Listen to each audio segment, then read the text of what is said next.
Saffron. And I'm Sora. Welcome to Strangers in Fiction. This is a show where we talk about books and stuff, and our Yes. writing and stuff, and other Yes. stuff. And other stuff, yes. Misc. There's a lot of misc. Like, there's more misc than anything else, but Yeah. actually. See, you can tell because we've got books near us. Yeah, there are all kinds of books everywhere. Yeah, all sorts of flavours. Um, yeah, Yeah.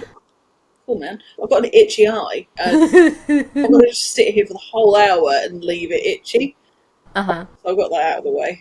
Okay, cool. I can actually concentrate on what's going on. I don't think it would have bothered you that I had an itchy eye. How have you been? Good. Good. What about you? Yeah, good, apart from my itchy eye. It's been fine. The tracks. Cool. What have you been up to? Oh, no, you first. Jinx. I got there first. Okay. What have I been up to? I don't know, that's why I asked. Let's see. I have been continuing to troubleshoot problems with the thing that I'm writing. How's that been going? Not well. Yeah, that's fine. I don't think I've made any progress of any variety at all since the last time we talked. Okay. I mean, it's only been a week since we spoke to each other. Right, but that's a long time to be working on something and not make any progress. I mean, It's fine. you ever worked in customer service? It's the same. Yeah, that's a vibe. Yeah. Yeah. I've been doing some reading though, so it's not that's not too bad. What else have I been doing? I'm looking at my desk for clues, like it's a crime scene. From a hobby. That's hilarious. So in terms of this, I'm not. Don't worry, I'll try not to drag this out for you. But in Okay. terms of not being able to make any progress, are you like putting in? Are you doing lots of things, but it's not going anywhere, or are you like running your tires in mud? Uh,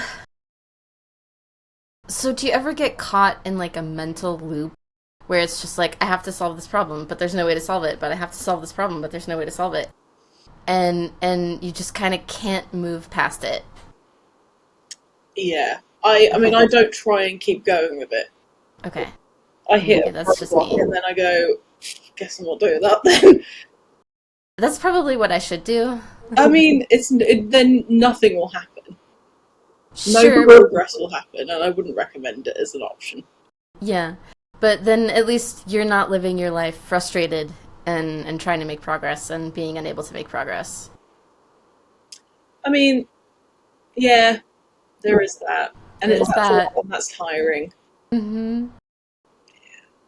Yeah. It's fine. It's fine. Um, basically, like, I keep disappearing down rabbit holes of, okay, I have this problem. What are the possible ways that I could solve it? Well, I could solve it this way. Okay, how do I solve that? Well, I have to do this first, and then I have to do that, and then I have to do that. What was I doing? Right, I was trying to solve this problem. So, yeah, that's just been happening a lot. It's lovely ADHD of you, isn't it?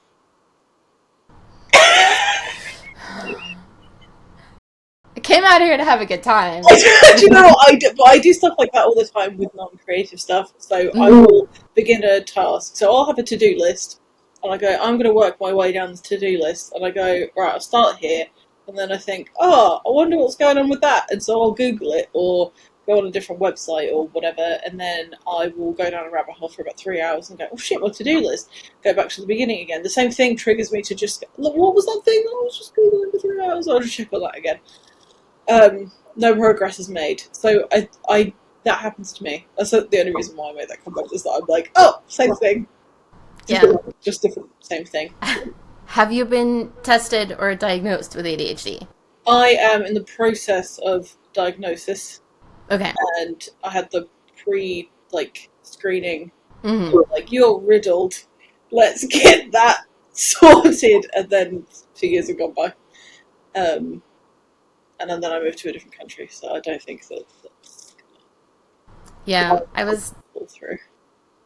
I was diagnosed a couple years ago, and I was like, yes, now everything makes sense. It makes everything very challenging, and I've met a lot of people that are writers that are spicy in the brain, and we all have the same fucking problems. Everybody has the same problems. I'm not diagnosing myself. I'm just saying that I exhibit a lot of traits that are very similar, and that's how I help myself understand things. But yeah, so like questions like it was episodes ago when you asked if having structured writing time is helpful, and I was like, not for everybody, not for Yeah. everyone at all. And if you're one of those people, you're not alone, and it is a struggle, and that's okay. It just means that when you actually finish the thing, that it's just a bit extra monumentous. I think anyway, because you've had that extra fucking thing to do, getting over yourself to get to that point. So Yeah. yeah, Have you done any writing lately? Writing lately? I can speak, I promise. that's okay. A little bit, not nothing to like talk about really. I'm You not were like, gonna say write home about. oh, yes, no, not like that. I don't like it when there are words that are used very close together in sentences. That annoys me. Word variation. It's It very important. winds me up, Hmm. and that is something that I've noticed in basically a lot of books that I've been reading recently. Is how annoying that is to me. And I'm like, there are other words, and that like if I do that, I then stress over trying to find an alternative. And not, I'm not, I don't try and find an alternative word where I think, what's going to sound clever. I just think I need something different. Or the sentence structure needs to change. Hmm. Like, feel feelings. That annoys me. Things like that. That annoys me. Sometimes I'll say them out loud, but when I'm reading a book, it's different. It's like Yeah. sometimes I trip over myself and then I end up saying the same thing twice because my brain can't focus on what I'm doing. But in text, that irritates me a lot. Yeah. And I'm learning through doing a lot of beta reading. I'm learning a lot about writing from it, which is really cool. It's been a Yeah. fantastic exercise, actually. So I feel like I'm working on my book, but not Hmm. because I'm like, okay, so what have they done here that has made it so that I can't pick up on what's going on, or um, what can I use to connect to these two people, or how can I create better imagery? And what are people doing that irritates me as a reader, or maybe like takes me out of things? Because if I have to go, what the fuck does that mean? I then have to reread the whole page because I've Hmm. lost myself. Yeah. Uh, so it's been interesting and a lot of fun. Um, I have found that I maybe do a bit too much when I beta read. I figured that out for myself. Like I don't just give a bit of feedback. I give annotated notes on the whole thing. But then I think, well, what's the point in not? If I notice a spelling mistake, or if I'm like, oh, this sentence doesn't quite work, or what you're trying to say, I'm not going to be like, yeah, the characters were cool and I like the journey, but maybe I'd do a little bit of this. I'm like, on this line, I fell asleep. And that's what happened. And that also takes me a really long time to do. But that's the most valuable feedback, is like, in my opinion, is the really really specific stuff. Yeah, And when you're going above and beyond for people like that, they'll probably really appreciate it. I hope I so. imagine. I would really appreciate that as a writer who reads, and as a reader who writes. Mm-hmm. Um, yeah. We catching fairies. I don't know. I was just I don't know what this is. It was great for So visuals. yeah, thanks. Um, yeah, I find that I also apologise a lot for giving my opinion. So the last one, I sent one apology in a message. I said I apologise for each of these, but if I said that in all of the comments, I'd be here all day doing it. And I also preface any of my feedback with, I don't actually know what I'm talking about. I'm not a qualified person, and I would never call myself an editor. But these Mhm. are things where I thought that's not not right. And I don't know why it's not right, but I tell you what I would do differently, and then you can do as you wish, and I don't care if you do none of it. But yeah, I think I've got 2 or 3 more things to read that I've been asked for feedback from. One is to help somebody with a cover. So they wanted to know what sort of cover to do. So I'm not designing it for them. It's just they designed one, and I was like, I don't really know what the book's about. So I said I'd read it and give them some advice. I think I've pretty much got it. And there's an arc, The Floating Castle by Ellen Holmes, because I'm going to be interviewing her for the first ever live episode of Booked, which is very exciting, on the 10th of September. I think this goes out afterwards, so go back and watch that. I think this goes out afterwards. So go back and watch it, because it will have been good, I hope. I've done a couple of these where we've like pre-recorded something that comes out after the live something. Whatever. I can delete this bit if I want to. Anyway, so I was talking about things and then I got distracted.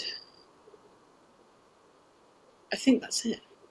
I feel like there's something else. I feel like there's probably something else too, but I don't remember what it is. You know when you feel, do you ever feel like this feeling of pressure and stress because you know you have stuff to do, but you can't always remember what those things are? Constantly. Oh, good. Great. Because that's how I feel at the moment, because I'm like, I know that I've promised to do things and I don't remember. I mean, I've got a ton of reading to do for the next season of Booked, but I've decided I'm going to put together an actual like physical to be read list for that, and then put it in order of when I have to have read it by, and then that'll help me keep track of what I need to review as well, because I keep forgetting to leave reviews because I'm doing interviews and then spending hours of time editing them, and I'm like, that's quite a lot of work. An extra thing is beyond me at the moment. I'm hoping that switching to live means I'll be able to do more things for people. We'll see. That makes sense. Like that's a really good strategy, I think, is compiling the list and then having it for your reference so then you don't have to like recalculate that every time you think about it. Yeah, because there are some books where they are like tiny, like novellas or short, like people. Some people just have short story collections out, or and then I can have a look at and see sort of how long they are, and then I'll probably have like 4 or 5 going at once, so that I can hop between them if I'm like, this is a little bit too long for me, so I can go and finish a novella and then come back to it, and I know that I've got until next Thursday to read that thing. Because I really, really, really, really, really want to try and read at least one thing from each person I'm interviewing. Because doing research online there's nothing wrong with it, just how I want to interview people. When you do research online and then ask people about those things, you're basically doing Google's job, but making it longer. And if you are like, okay, so this is a thing that came out of your brain, I want to talk to you about that thing, and I want you to tell me things that you haven't told anyone else yet. That adds value because then that's an extra thing. But if you're just repeating and regurgitating comments from Goodreads or whatever, you're not really going to achieve anything new. So all that effort was for what exactly? I don't know. Yeah. Not that you Cool. I just decided to dump that on you. Yeah. So that's that. That is that. Yeah. I'm about to go caffeine free. Oh, okay. I was like, why is it gold this time? Much memory. No, it's because I had like 4 caffeine ones today. I thought if I have another one, I might actually have a fucking aneurysm or something. So I decided decaf coffee, decaf Diet Coke, and then I'll make it to the end of the interview this time. Not that I haven't before, but like sometimes it gets to about 2/3 of the way in and we kind of start breaking down a little bit. Often because I've had too many Diet Cokes or too much coffee or had too much of both. That makes sense. It's also because I have not had enough sleep, usually. But Yeah. this time I have slept enough, like You just did. barely enough. Yeah. Nice. Yeah. For how long? The standard 8, 9 hours. Oh, I meant like how many days? I should be more Oh, specific. Like, how long have you been sleeping well? oh, I don't know. At least a week, I think. Oh, that's smashing. Yeah. That's good. Yeah. Glad. Me too. So is my brain. Yay. That's good. Have you decided whether or not you're going to have your beta reader friend help you with the plots? With the I plots? decided against it. Okay. What ultimately made you decide not to bring an extra person into the process? I don't know exactly. Um, Probably just the idea I realized or remembered that that's how I've been doing it this whole time. I've been writing this thing for myself. And I'm glad that my alpha reader friend enjoys it. But like I'm not writing it for him. I'm not writing it for an audience. I'm writing it because I want to read it millions of times over the course of my life.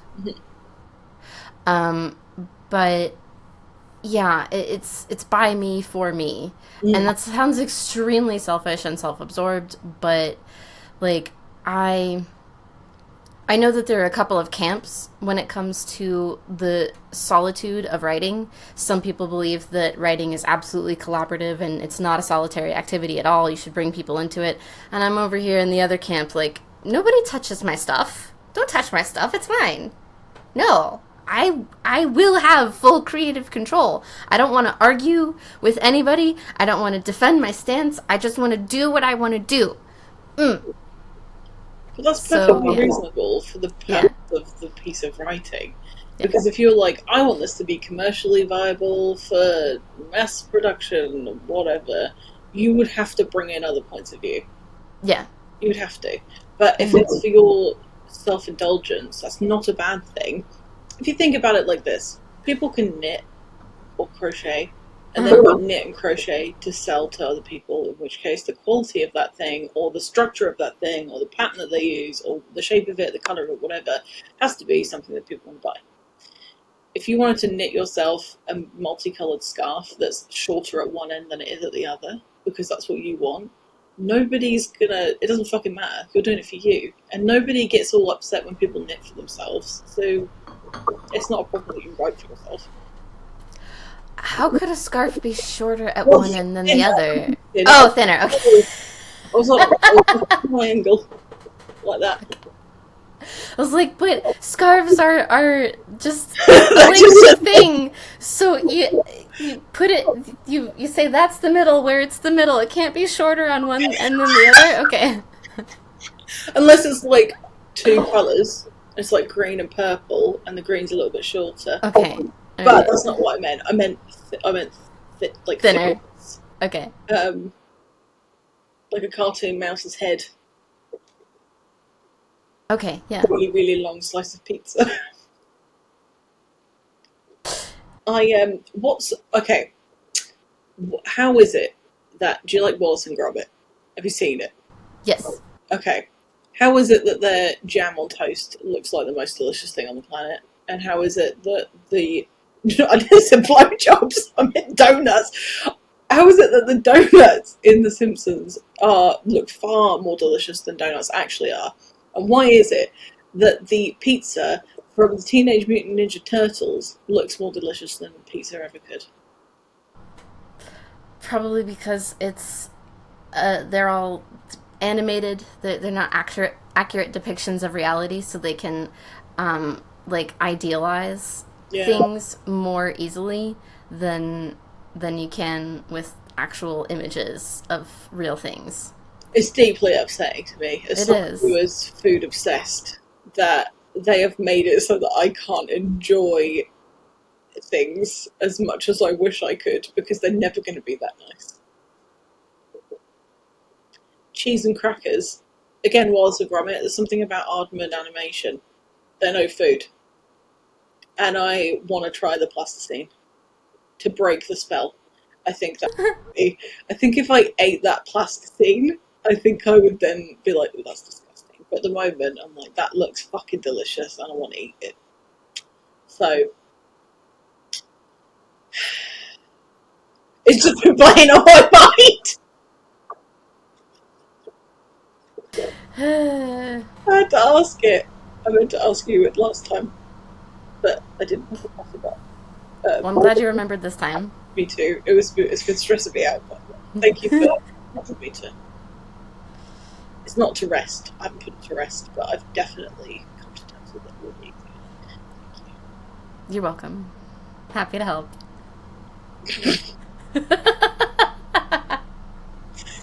Oh, fucking hell. Have you read anything? I have. Have you read a book before? Nope, never read a book before. I don't. Nope, it's just not a thing that I do. Decorations for those things, backgrounds. Oh my god, there are fake books that people make, that people buy to put on shelves for decoration. It's like, why? Just buy a book. Read the book. Yeah. There's so much more value in a book that's actually real that you can read, even if it's just like one of those coffee table books that are more about like flipping through and looking out of the pretty pictures. Mm-hmm. That has more value in it than a fake book that doesn't even have pages and doesn't open. What? It's baffling. I don't understand. I didn't know. I can totally understand why people do it. I just don't know why that's okay. Like, I can see what, because some people don't like to read, and that's fine. Like, my husband, he likes graphic novels, but doesn't like reading, and that's okay. He's reading the graphic novels. You have to read. But he doesn't like these kind of books. Mm-hmm. And if he was going for, okay, that's a poor example because I wouldn't let him do it. But if somebody who didn't like to read wanted the decoration, I can understand why they buy it. I understand why it exists, why it's legal. I forgot what I was doing just briefly. That happens to me sometimes. I'll be in the supermarket, I'll rip a fart, and I'll think, I'm not home. that wasn't a conscious decision. I go, there's gas in me, and then I let it go, and then I think, oh fuck, oops. I don't fart and burp like every time we record, but I'm getting too relaxed. I'm too comfortable around you, that's what it is. Oh, anyway, what the hell was I saying? Fake books. Fell off a cliff. It reminds me of people who put on fake glasses to look cute. That infuriates me. If you wear like blue light glasses, you get a pass because that's functional. Right, you're taking care of your eyes, yeah. Whereas if you're doing it for fashion, I think that's cuntish behaviour. I won't stand for it. Don't agree with it. I think it's ridiculous. Yeah, I feel the same way about fake freckles. It's a bit weird. It's weird, yeah. Unless you're redrawing the ones that you covered your foundation up with, that's different. Because you're trying to... I feel like that's different. That is different. Mm.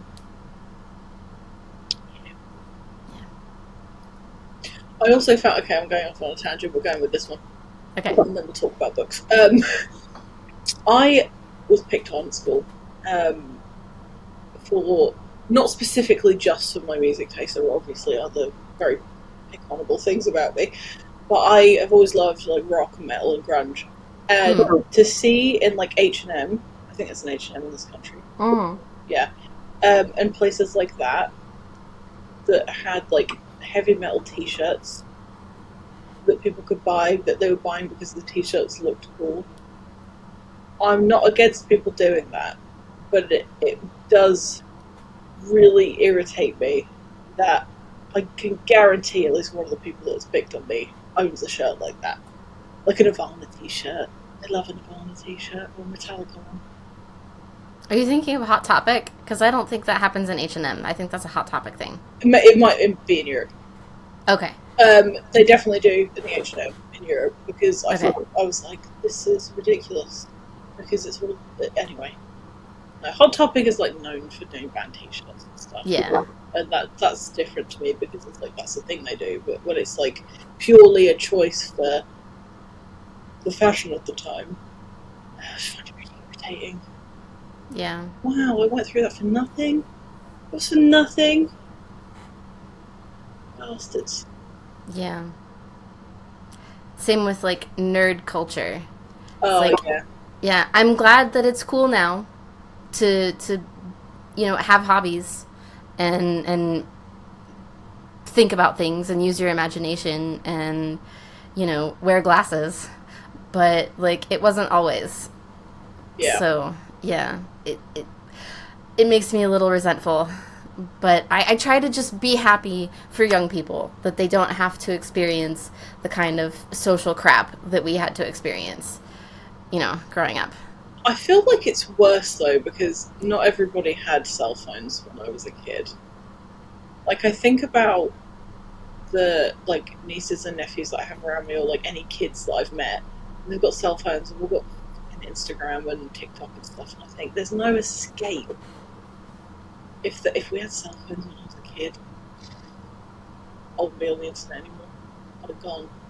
No more internet for me. Yeah, that's fair. Because you can't like do dumb shit and make mistakes and stuff when everybody's out recording things and collecting evidence for the dumb shit that you do with your kids. Yeah. Yeah.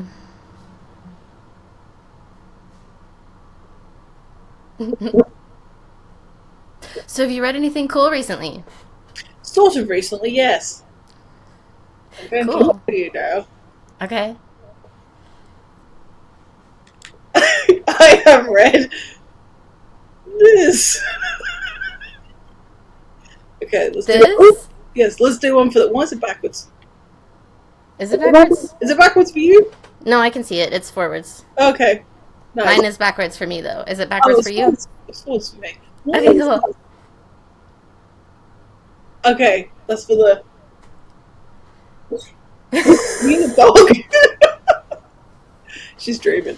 That was for After the Syzygy by J.D. Sanderson, which is a sci-fi novella, just over 100 pages long. I really said words. Just over 100 pages long. I read this a little while ago. Flicked through it to refresh because we were going to talk about it for this episode, and I loved it. I thought it was great. Yeah, it trips over onto page 101. Mm-hmm. So it's like almost exactly 100 pages. Mm-hmm. But it's good stuff. Yeah, Yeah. What did you like about it? Oh man, I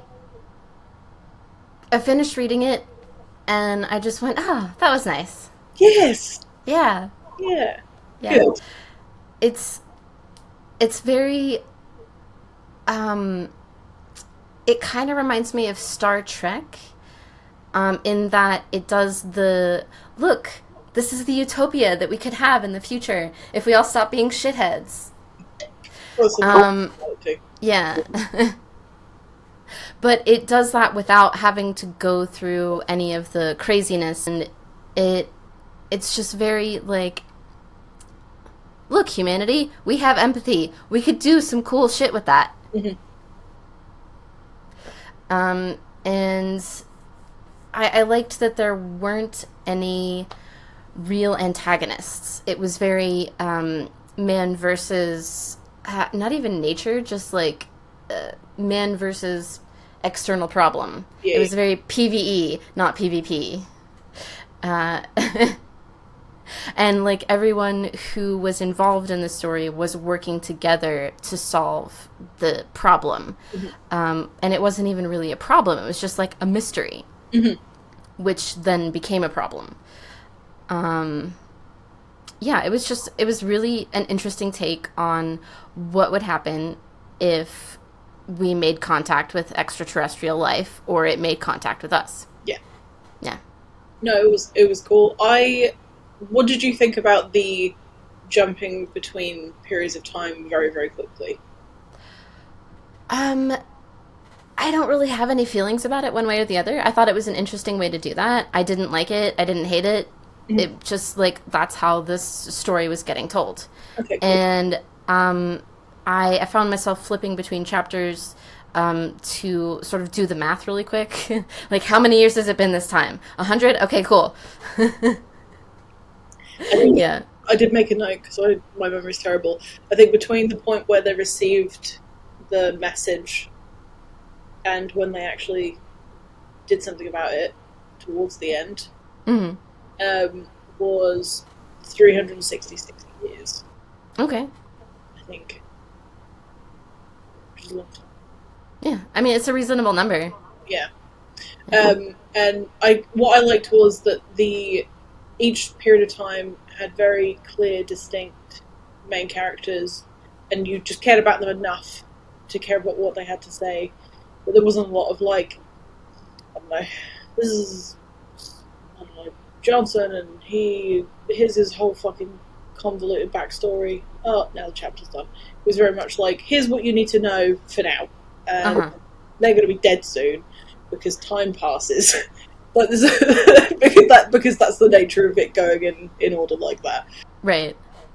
I think it was really positive, and I feel like it was optimistic. Yes. And at a time when personally the future doesn't feel very optimistic, not in my, like, home life, just gestures vaguely, it doesn't feel very optimistic. It's nice to read something that promises the potential of optimism and positivity and good shit. Yeah. Faith in humanity restored. Yeah. This is very much a mental TL cleanse. It's very much a let's have a positive experience and love our fellow humans. Mm-hmm. It's good shit for that. It's just very uplifting. Even down to, like, when something bad happens, they, like, make sure that everybody has counselling. It's just stuff like that, and I'm like, oh yeah, that's good. Yeah. I like that very much. And the communication being what it is, I think was beautiful. I'm not going to spoil that because that's like half of the book. But that was beautiful to me, and I thought that was something that I often read reviews after I've read a book just to see if other people came to similar conclusions to me. And I'm not going to credit them because I can't remember who it was. But somebody said that it made the point of saying that by concentrating so much on, like, scientific endeavours and leaving behind more creative things, made some of the things within the book more challenging for the characters to deal with.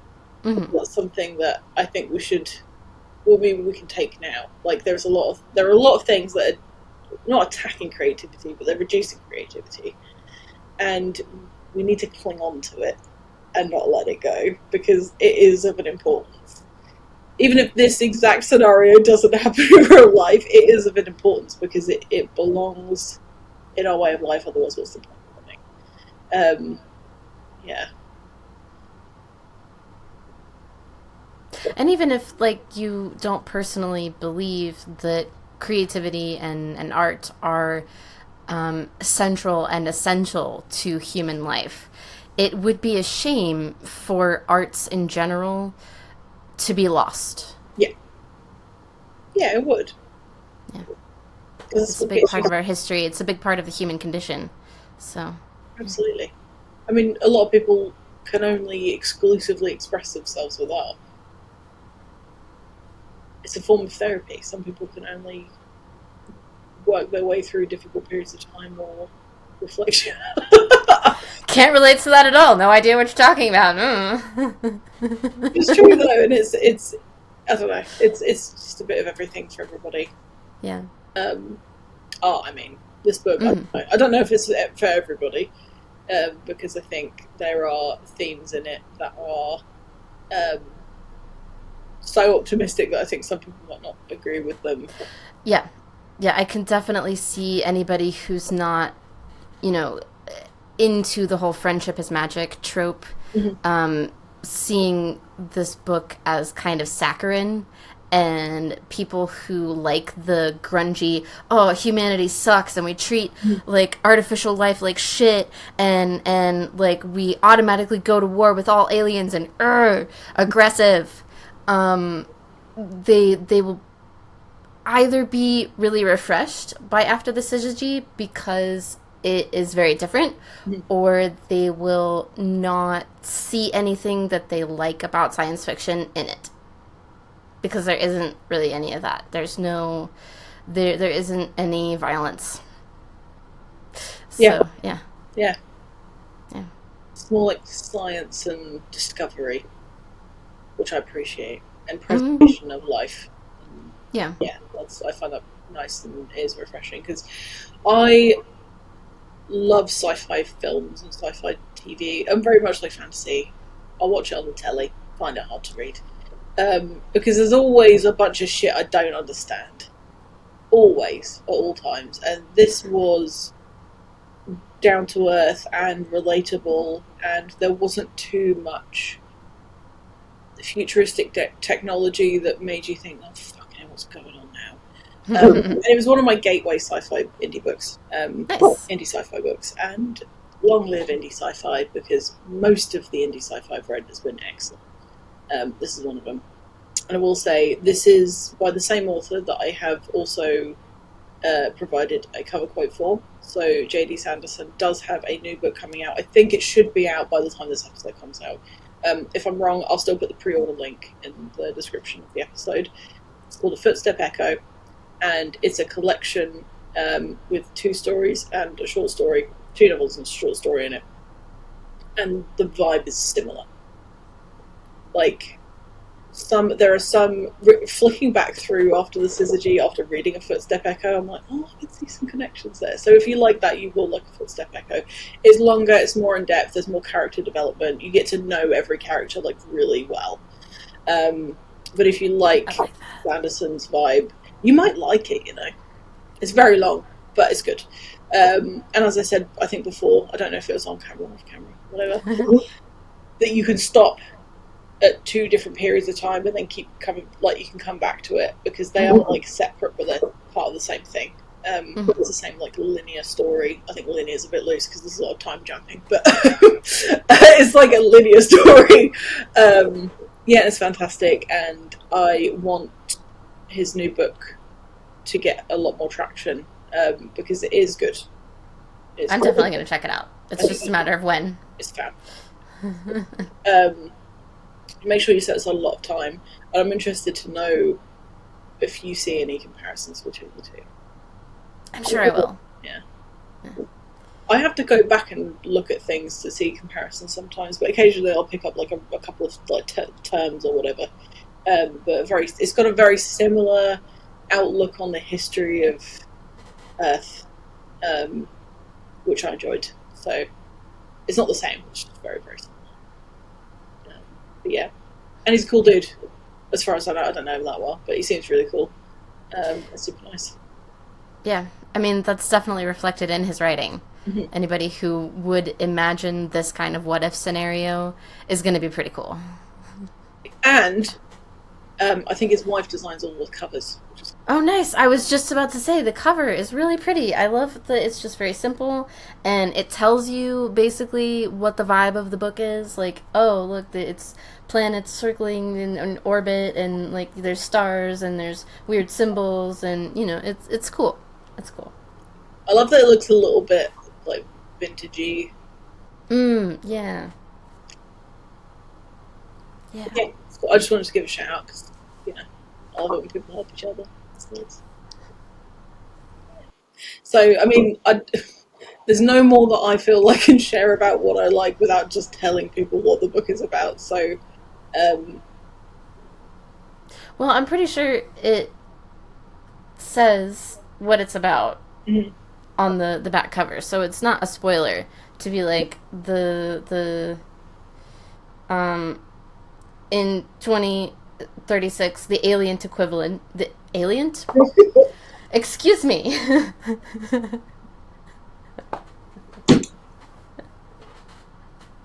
the alien equivalent of the golden record That was the dog. arrived on Earth.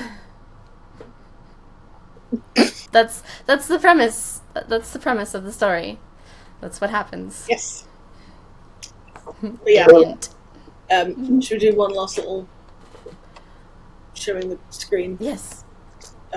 My computer's got low battery, so I had to get rid of the message. Go read it. You can find it on Amazon. On Amazon. Amazon. I think that's the only place it's available. Again, I will put the link in the description of the episode. Yeah. Go read it. It's really good. And it's really cute in paperback. Like, look at it. Yeah. Look at it. Paperback's nicer, but I am impatient and wanted to read it straight away. So. Yeah. I knew I would have time for it to come in and for me to read it before we were ever going to talk about it, so I didn't mind waiting. Because I do have other stuff that I need to be reading. I don't know what I'm doing. Mime skills. You didn't tell me you knew how to do that.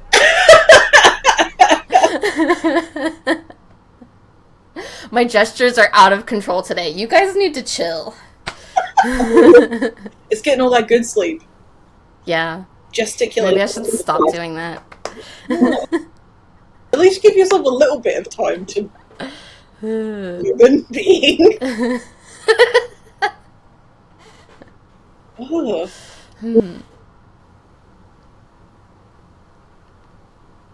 Yeah, man. Yeah, man.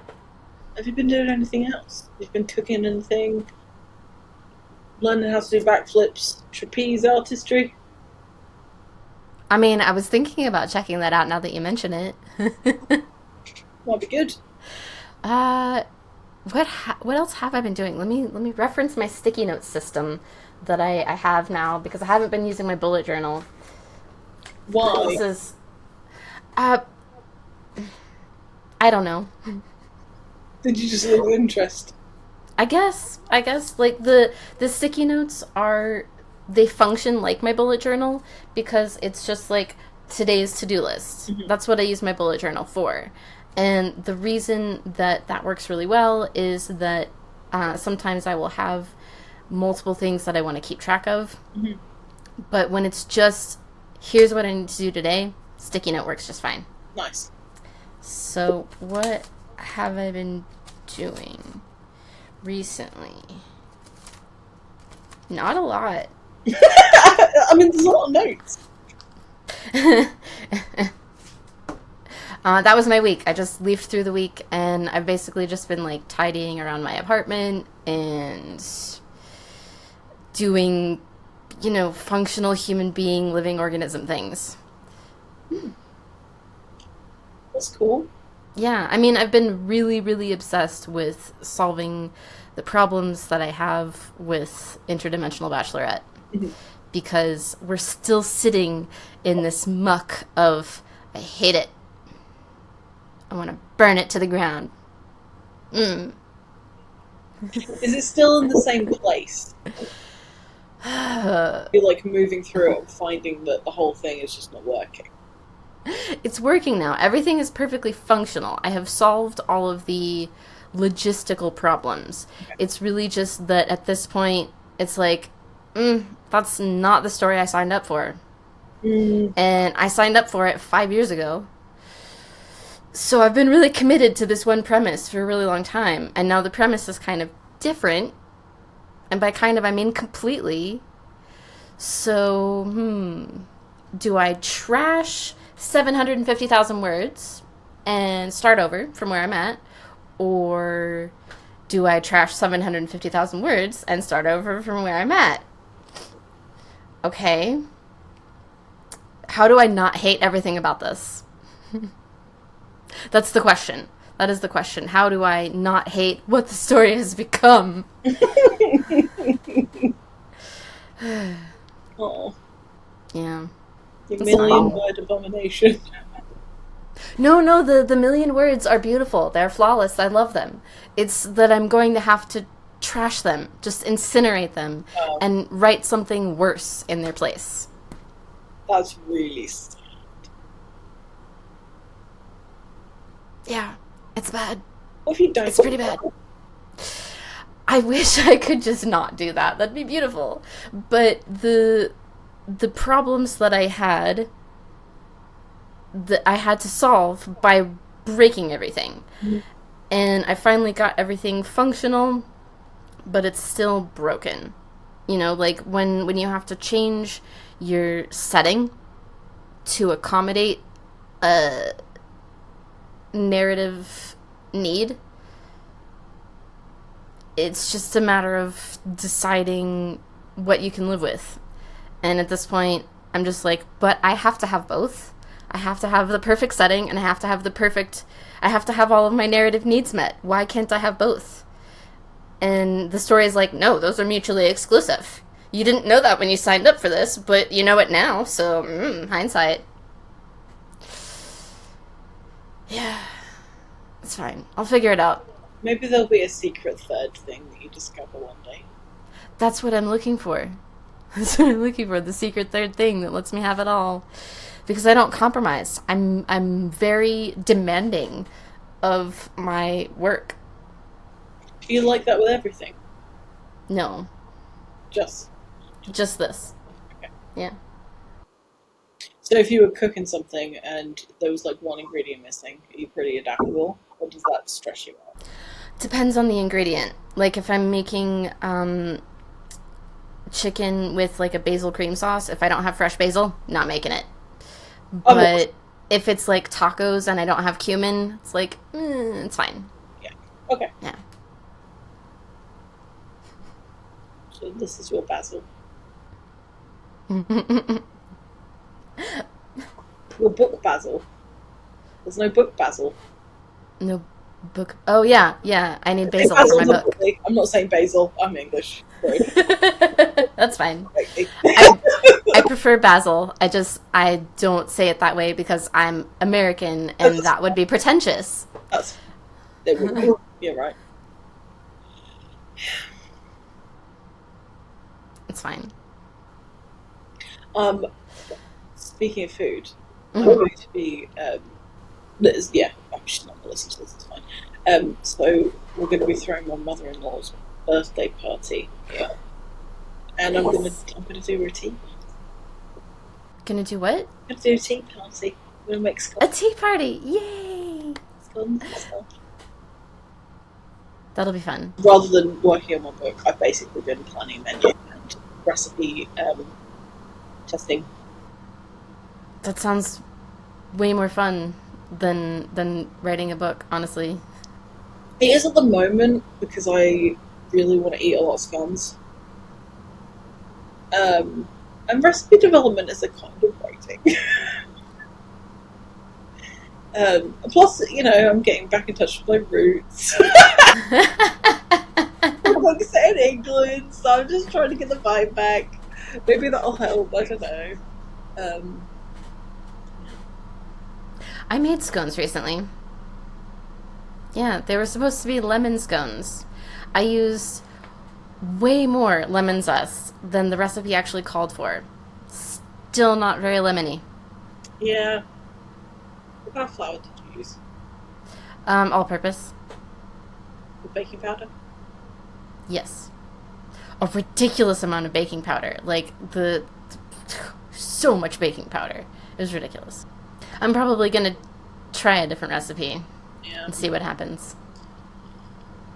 They're very nice with lemon curd. Mm. I can see So if that. you've got the leftover lemon juice, you can make lemon curd.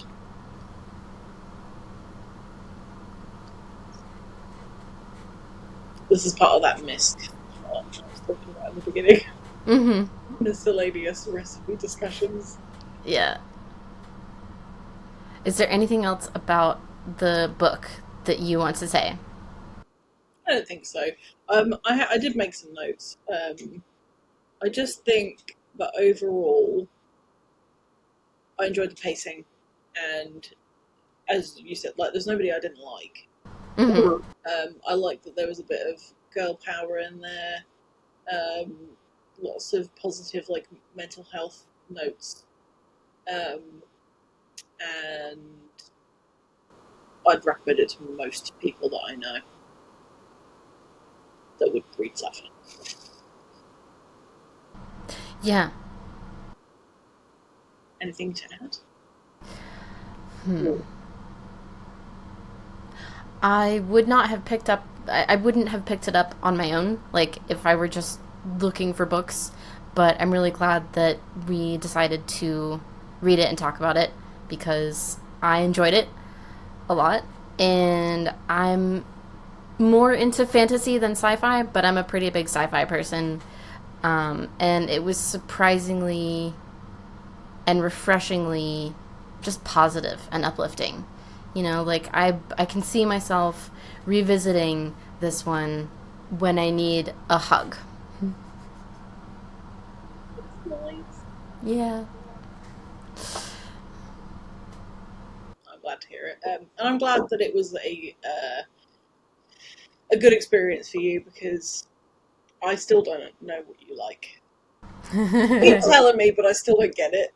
Uh-huh. And it's nice for me when I like something and you read it and you're like, that's nice. And I'm like, it was nice. It makes me feel nice. Nice. I should start recommending books for you, Yes. but I need to read more indie shit before I can do that. So, I tell you what, I am going to be putting this TBR together. How about I give that to you, and then you can look at those and then see which ones you would like to, yes. or at least from those people. Yes. That is a good plan. Let's do that. That's on my list for this week, so I'll be putting Okay. it soon. I mean, this week will be weeks ago. And then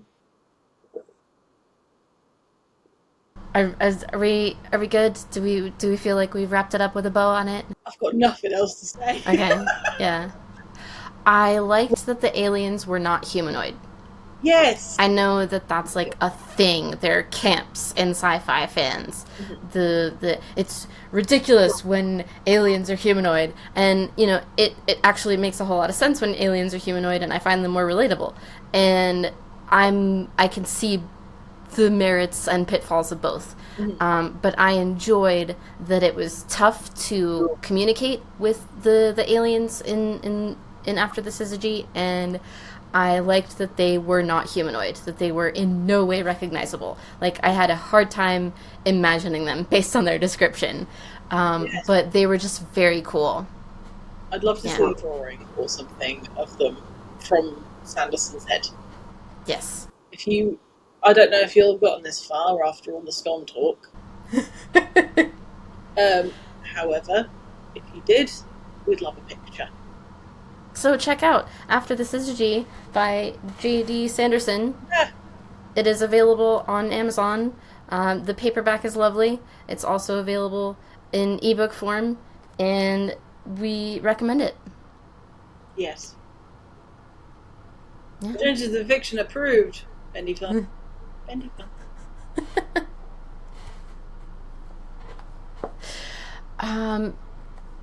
I think that's probably it for today.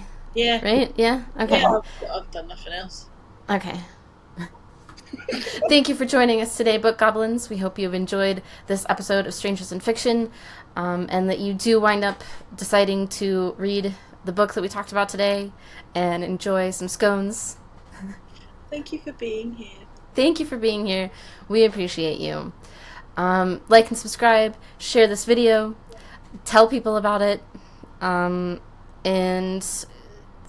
we'll do more of this in the future. Oh my god, stop.